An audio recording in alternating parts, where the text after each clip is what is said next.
Morning student, मैं रवि कुमार और आज हम पढ़ेंगे वेग में परिवर्तन की दर। यहाँ हम पढ़ेंगे कि किसी वस्तु की एक समान सरल रेखीय गति के दौरान समय के साथ वेग भी क्या रहता है बच्चों, नियत। इस अवस्था में किसी भी समयांतराल में वस्तु के वेग में परिवर्तन कितना होता है? शून्य, मतलब कोई परिवर्तन नहीं होता। यद्यपि असमान गति में वेग समय के साथ परिवर्तित होता है। एक समान गति में समय के साथ नियत रहता है और असमान गति में समय के साथ बदलता रहता है। इसका मान विभिन्न समयों पर एवं विभिन्न बिंदुओं पर भिन्न भिन्न होता है। इस प्रकार किसी भी समयांतराल पर वस्तु के वेग में परिवर्तन शून्य नहीं हो पाता। क्या अब हम वस्तु के वेग में परिवर्तन को व्यक्त कर सकते हैं? इस तरह के प्रश्नों को उत्तर देने के लिए हमें एक अन्य भौतिक राशि त्वरण के बारे में जानना होगा, जो कि एक वस्तु के प्रति इकाई समय में वेग परिवर्तन की माप है। त्वरण क्या होता है? वेग में परिवर्तन अपॉन लिया गया समय। मतलब त्वरण में क्या होता है? वेग में परिवर्तन अपॉन लिया गया समय। तो ये आपको फॉर्मूला भी लिखना है। यदि एक वस्तु का वेग प्रारंभिक वेग u से t समय में बदलकर v हो जाता है तो त्वरण निम्न होगा। क्या होगा? a प्रारंभिक अंतिम वेग में से हम क्या करते हैं बच्चों? प्रारंभिक वेग को घटा देते हैं, यानी v माइनस यू। v अंतिम है और u प्रारंभिक है और उससे t से यानी समयांतराल से भाग दे देते हैं। इस प्रकार की गति को त्वरित गति कहा जाता है यदि त्वरण वेग की दिशा में है। अब यदि त्वरण जो है वो वेग की ही दिशा में है, यदि त्वरण जो है वो वेग की दिशा में है तो इसे धनात्मक लिया जाता है, और यदि यह वेग के विपरीत दिशा में है तो इसे हम कैसे लेते हैं बच्चों? ऋणात्मक। त्वरण का मात्रक क्या होता है बच्चों? मीटर प्रति सेकंड स्क्वायर। ठीक है, वेग का था और चाल का क्या था? मीटर प्रति सेकंड। और त्वरण का क्या है? मीटर प्रति सेकंड स्क्वायर। दूरी का मीटर, किलोमीटर, सेंटीमीटर, कुछ भी हो सकता है। समय का सेकंड, आवर्स, मिनट, कुछ भी हो सकता है। यदि एक वस्तु सीधी रेखा में चलती है और इसका वेग समयांतराल में समान रूप से घटता या बढ़ता है तो वस्तु के त्वरण को एक समान त्वरण कहा जाता है। यदि वस्तु क्या है? एक सीधी रेखा में चल रही है और इसका जो वेग है वो समान समयांतराल में समान रूप से घट रहा है, ठीक है, तो क्या होगा? तो वस्तु के त्वरण को क्या बोलेंगे हम? एक समान त्वरण। स्वतंत्र रूप से गिर रही एक वस्तु की गति एक समान त्वरित गति का उदाहरण होती है। दूसरी ओर एक वस्तु असमान त्वरण से चल सकती है यदि उसका वेग जो है वो असमान रूप से बदल रहा हो। उदाहरण के लिए आप एक कार सीधी सड़क पर चलते हुए समान समय अंतराल में असमान दर से चाल को परिवर्तित करती है, तब हम क्या कहते हैं कि यह असमान त्वरण का उदाहरण है।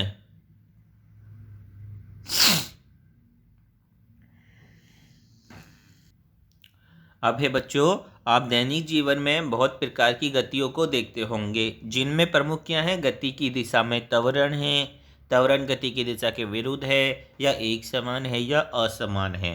क्या आप ऊपर दो प्रत्येक प्रकार की गति के लिए एक एक उदाहरण दे सकते हो? एक समान त्वरण के लिए और असमान त्वरण के लिए तो देख लिया हमने। अब वो कह रहा है कि विराम अवस्था से राहुल अपनी साइकिल को चलाना शुरू करता है, ठीक है, और 30 सेकंड में 6 मीटर प्रति सेकंड का वेग क्या कर लेता है? वो ले लेता है। ये वह इस प्रकार से ब्रेक लगाता है कि साइकिल का वेग अगले 5 सेकंड में कम होकर 4 मीटर प्रति सेकंड हो जाता है।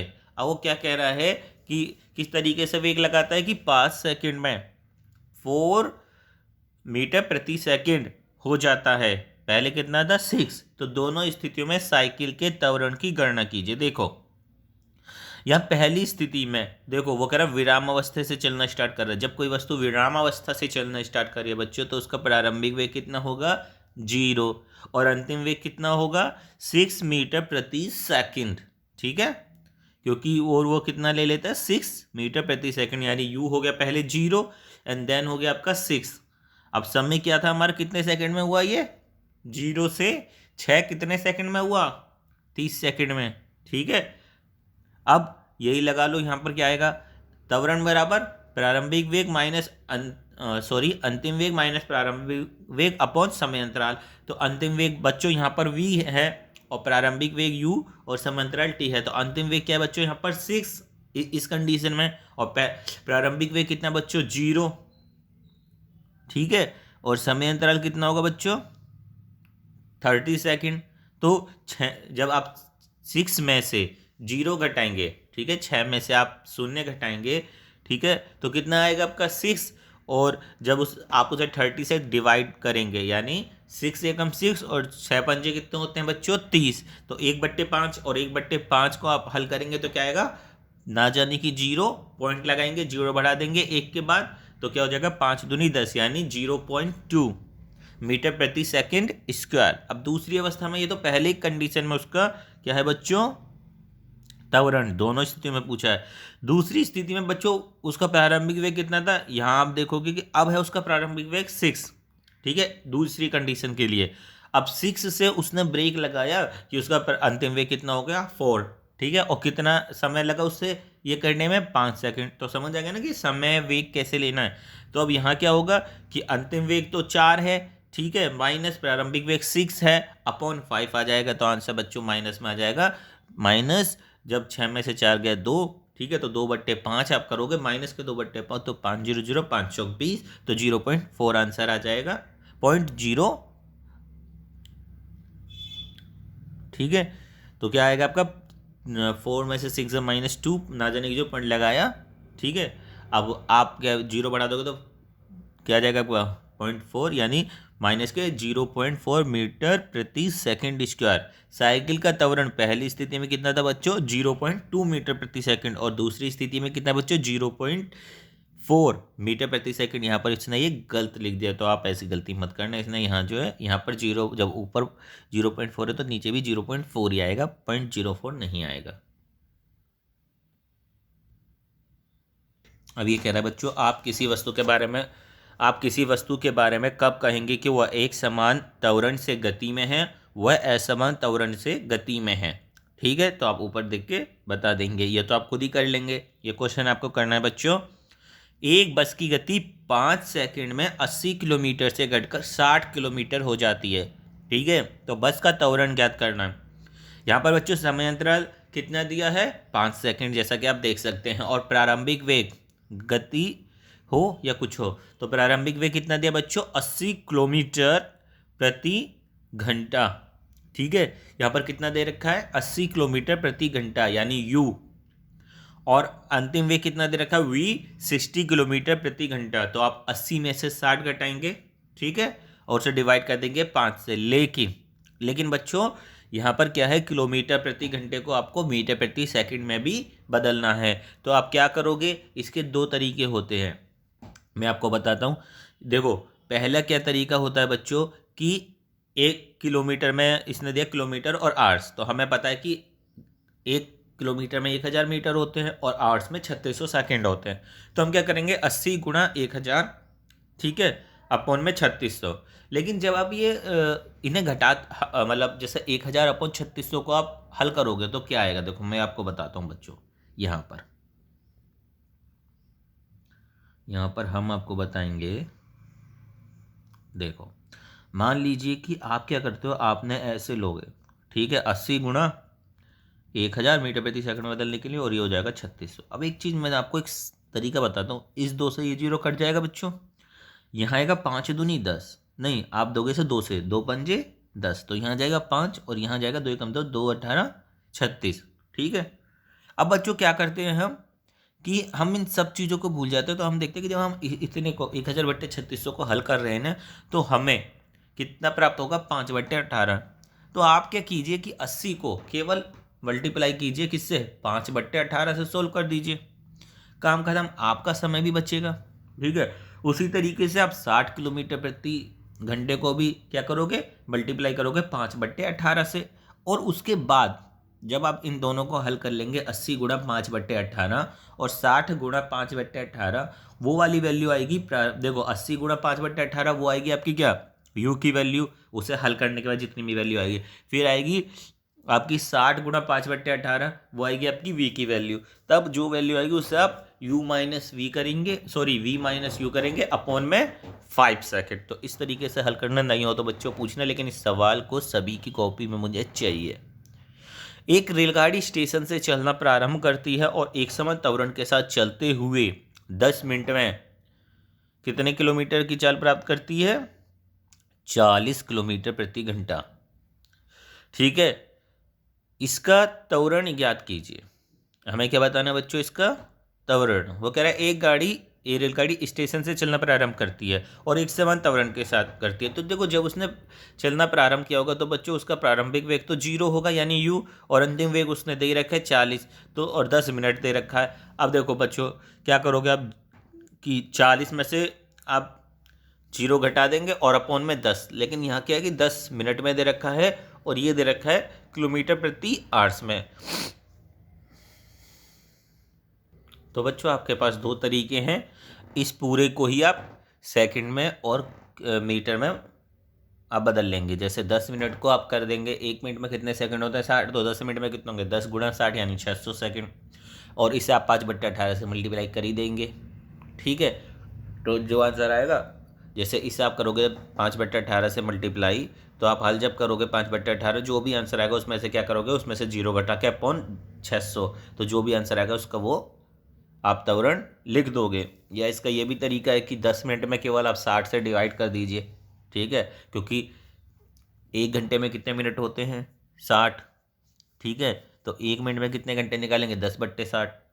उस तरीके से आपको जैसे भी आसान लगे, लेकिन मुझे ये आपकी कॉपी में चाहिए बच्चों, तीनों के तीनों क्वेश्चन। अब देखो गति का ग्राफीय प्रदर्शन, कई घटनाओं के बारे में मूल जानकारी सुविधाजनक विधि से ग्राफ द्वारा प्रदर्शित की जा सकती है बच्चों। और उदाहरण के लिए किसी एक दिवसीय क्रिकेट मैच के प्रसारण में किसी टीम द्वारा प्रत्येक ओवर में बनाए गए रनों की दर को प्राय ऊर्ध्वाधर बार ग्राफ से दिखाया जाता है। जैसा कि आपने गणित में पढ़ा है कि एक सरल रेखीय ग्राफ की सहायता से दो चर युक्त रैखिक समीकरण को हल किया जा सकता है। किसी वस्तु की गति को दर्शाने के लिए एक रेखीय ग्राफ की आवश्यकता होती है। इस स्थिति में रेखा ग्राफ किसी एक भौतिक राशि पर निर्भरता को दर्शाता है, जैसे दूरी या वेग का दूसरी राशि जैसे समय पर।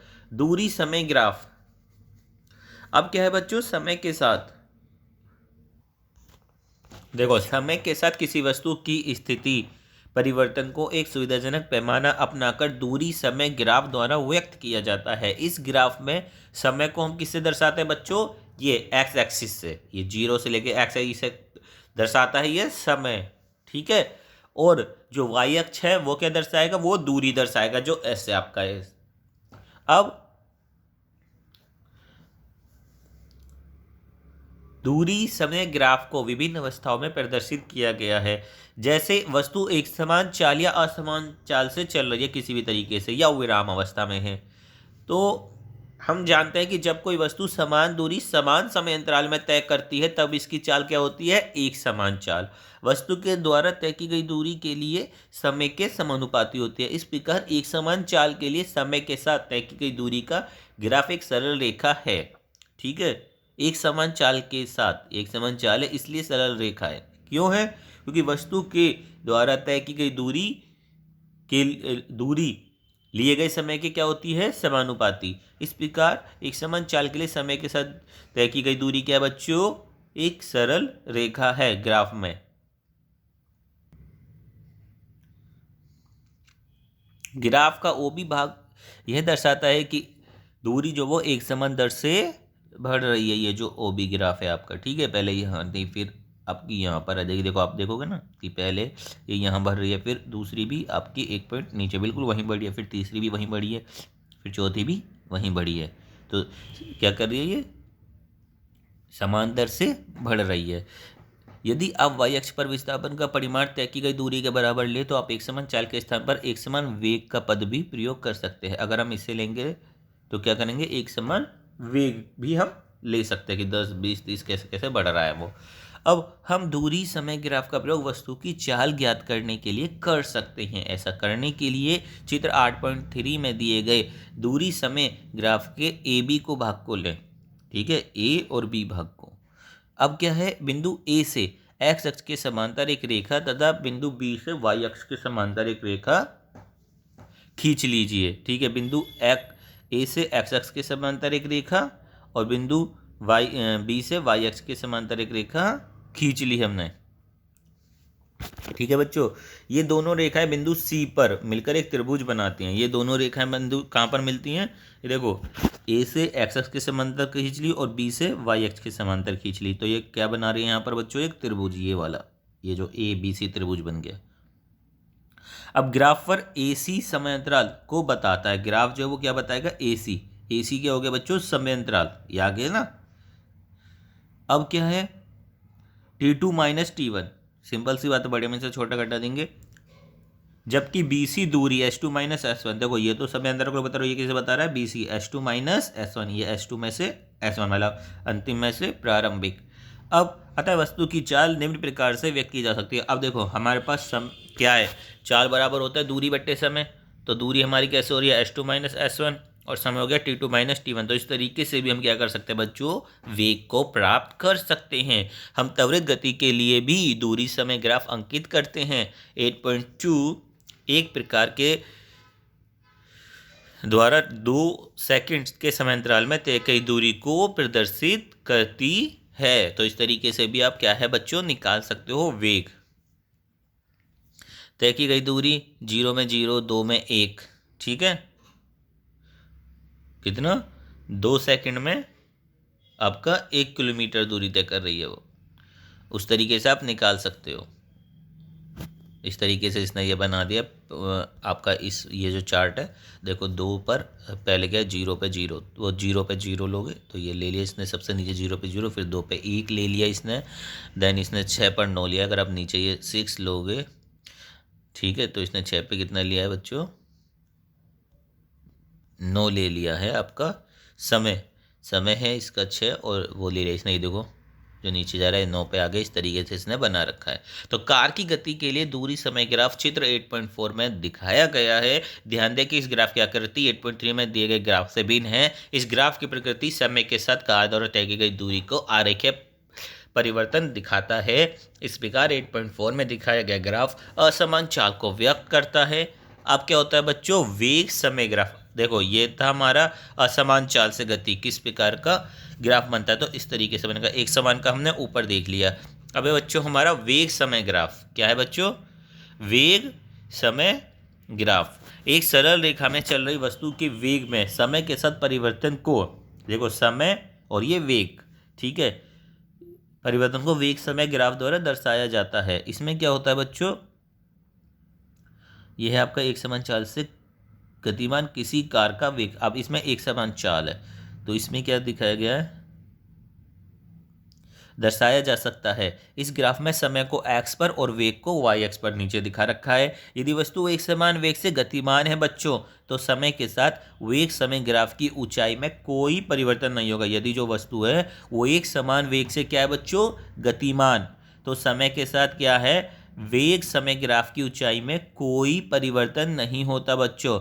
यह x अक्ष के समांतर एक सीधी रेखा में होगी। कैसी होगी ये? सीधी रेखा में। यदि वो क्या कह रहा है? यदि वस्तु एक समान वेग से गतिमान है तो समय के साथ वेग समय ग्राफ की जो ऊंचाई है उसमें कोई परिवर्तन नहीं होता। देखो जब उसका वेग ही एक समान है, ये वाला 40 ही है वेग, तो उसमें क्या होगा? कोई भी परिवर्तन नहीं होगा। चित्र 1.5 में एक कार जो कि 40 की स्पीड से गतिमान कर रही है, देखो 40 पे रोक रखा है, दिखाया गया है। हम जानते हैं कि एक समान वेग से चल रही किसी वस्तु के वेग तथा समय के गुणनफल से क्या करें? हम जानते हैं कि वो कह रहा है बच्चों कि हम जानते हैं कि एक समान वेग से चल रही किसी वस्तु के वेग तथा समय के गुणनफल से विस्थापन प्राप्त किया जा सकता है। क्या जानते हैं हम? एक समान वेग से चल रही किसी वस्तु का वेग और समय के साथ गुणनफल के विस्थापन द्वारा क्या कर सकते हैं? हम विस्थापन को प्राप्त कर सकते हैं। वेग समय ग्राफ तथा समय अक्ष के द्वारा घेरा गया क्षेत्र विस्थापन के परिमाण को प्रदर्शित करता है। ठीक है, कि कितना विस्थापन हुआ है। क्या है बच्चों इसमें? ये कह रहा है कि वेग समय ग्राफ तथा समय अक्ष के द्वारा घेरा गया वेग समय ग्राफ, और समय अक्ष है आपका ये वाला वेग समय ग्राफ, ठीक है, इसके द्वारा जो ये घेरा गया क्षेत्र है ये क्या बताता है आपका? कि इसने कितनी दूरी तय कर ली है। अब क्या है बच्चों? तो ये कह रहा है कि बिंदु 8.5 में T1 और T2 समय के बीच कार द्वारा तय की गई दूरी, देखो T1 और T2 समय के बीच कार द्वारा तय की गई दूरी को ज्ञात करने के लिए T1 व T2 के संगत बिंदुओं से ग्राफ पर लंब खींच देंगे। इसने A, C और BD जो खींच दिए हैं, ठीक है। और T2 माइनस T1 को लंबाई AB से प्रदर्शित हो जाएगी, सिंपल सी बात है, जो भी है इसकी लंबाई आएगी। अब इस प्रकार T2 में से जब T1 में कार द्वारा, मतलब इस प्रकार समय अंतराल क्या होगा बच्चों, T2 माइनस T1 में कार द्वारा तय की गई दूरी, तो दूरी क्या होगी आपकी SC, S बराबर AC गुणा CD, क्या होगी बच्चों, AC गुणा CD, यानी आपका चतुर्भुज को एक तरीके से क्षेत्रफल मान लीजिए, तो AC गुणा CD, तो 40 किलोमीटर AC की लंबा वो क्या आ जाएगी, माप है हमारी 40, ये हमें पता है। और CD कितना हमारा, T2 में से T1 घटा देंगे तो हमारा क्या जाएगा, CD, तो क्या जाएगा आपका ये 40 T2 माइनस T1, यानी चतुर्भुज ABCD का क्षेत्रफल, जो कि छायांकित भाग में दिखाया गया है, ABDC। अब वेग समय ग्राफ के द्वारा हम एक समान रूप से त्वरित गति का अध्ययन भी कर सकते हैं।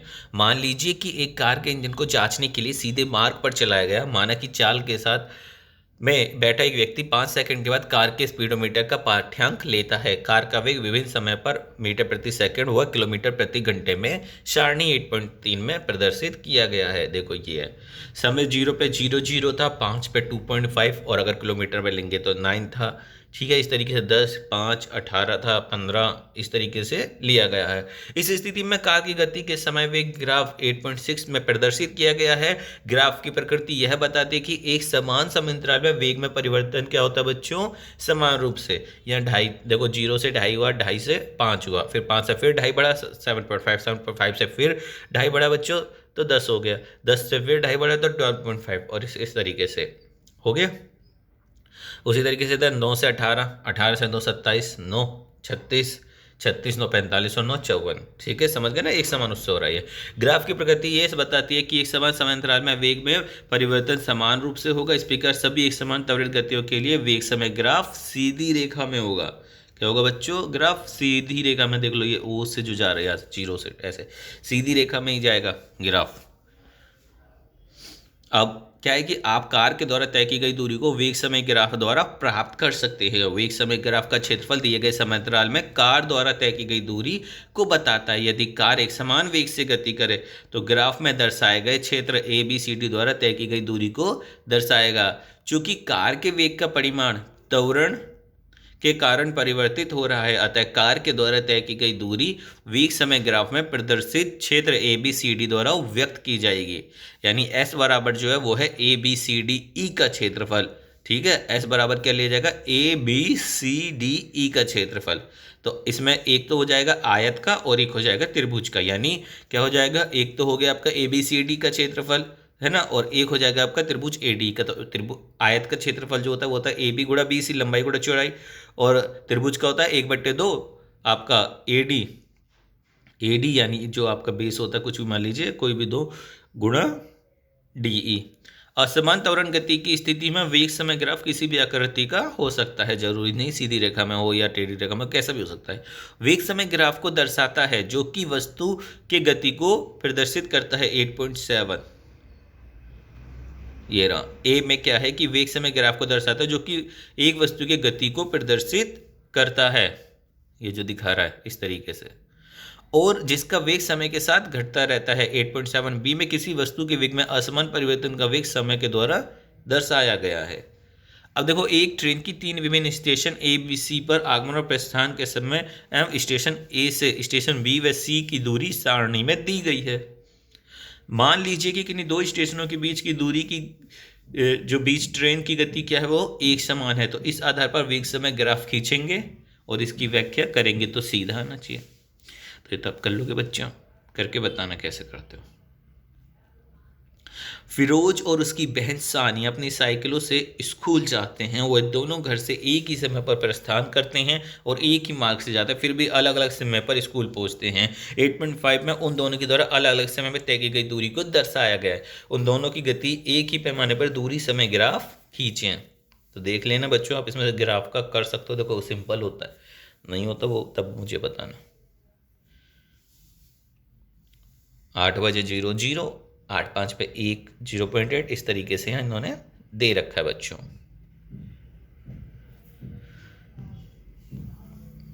अब है आपका ग्राफ फिर। अच्छा भी ये है। अब है किसी वस्तु के एक समान व असमान गति के लिए समय दूरी ग्राफ की प्रकृति क्या होती है, ये आप ऊपर से देख के लिखोगे।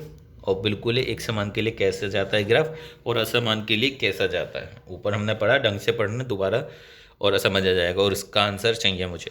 किसी वस्तु की गति के विषय में आप क्या कह सकते हैं जिसका दूरी समय ग्राफ समय अक्ष के समांतर एक सरल रेखा में है। देखना ऊपर हमने ये भी पढ़ा है। किसी वस्तु की गति के विषय में आप क्या कह सकते हैं जिसका चाल समय ग्राफ अक्ष के समांतर एक सरल रेखा में है। वेग समय ग्राफ के नीचे के क्षेत्र में मापी गई राशि क्या होती है। तो ठीक है बच्चों, आज के लिए इतना ही। आपको ये 4 क्वेश्चन, इनमें से जितने भी होते नहीं होते तो पूछा कीजिए यार कि सर हमें ये वाला समझ नहीं आया। और ये मेरे हिसाब से जब ये क्वेश्चनों में ही आ जाएगा, नहीं आएगा तो अलग से आपको बताने पड़ेंगे। और क्या कहते हैं आप, ये वेग समय ग्राफ ये कैसे आया, मतलब इसको आप अच्छे नोट्स बनाएंगे। और हमने ऊपर भी पढ़े थे बच्चों, ये वाले क्वेश्चन तीनों आपने 4 वो 3 ये से 7 क्वेश्चन हो चुके हैं। और ये 8.4, ठीक है, ये भी आपको करना है। ठीक है, वेग में परिवर्तन की दर भी आपको बतानी है बच्चों, ठीक है। और अच्छे से करना, ढंग से पढ़ के करना बच्चों। और नहीं आता कुछ समझ तो पूछ लीजिए। जय माता दी।